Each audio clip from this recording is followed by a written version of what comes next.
Welcome to Grumpy Old Scribe Presents Common Writing Mistakes and How to Avoid Them. I'm Leo Williams and I am the Grumpy Old Scribe. Today we'll be talking about sentence fragments, run-on sentences, and comma splices. These are all mistakes we make punctuating sentences, so it would make sense to define our terms before we get started. A sentence is a complete thought. It has two parts. The subject is what the sentence is about. The predicate is information about the subject. Here's a sentence from Friedrich Nietzsche. It has a subject, thoughts, and it has a predicate, everything else. But what if it's missing one or the other? Then it's a sentence fragment, and it's not a complete thought. Before we move on, I'd like to say a word about sentence fragments. They're not always bad. People don't always talk in complete sentences, so writers will sometimes use sentence fragments in dialogue or when they're writing in a conversational tone. The bottom line is, if you're going to use sentence fragments, you should know what they are and you should use them deliberately.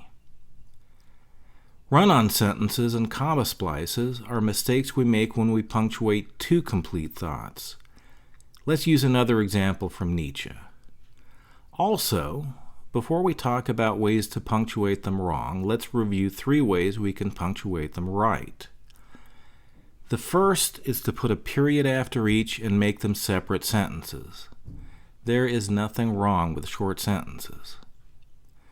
If you want to tie the thoughts a little more closely together, you can separate them with a semicolon, or you can separate them with a comma and a conjunction. A conjunction is a connecting word. In these examples I use and but there are other conjunctions you could use as well. You could say, love is blind yet friendship closes its eyes, love is blind so friendship closes its eyes, and so on.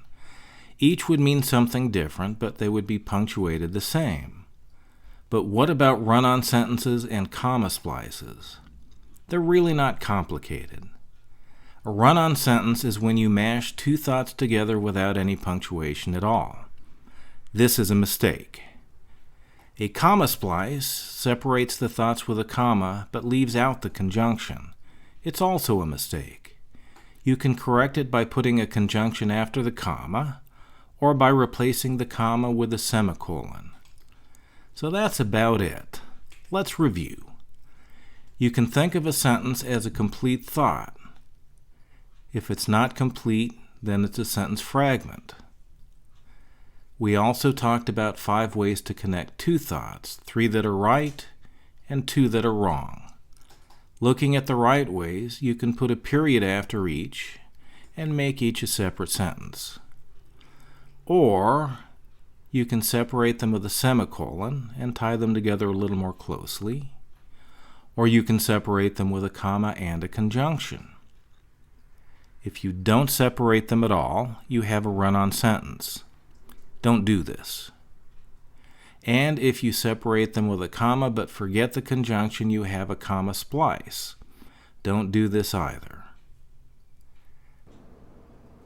This has been Leo Williams, the Grumpy Old Scribe. I hope you found this review helpful. You can find me on the web at grumpyoldscribe.com and on Twitter under the handle Grumpy Old Scribe.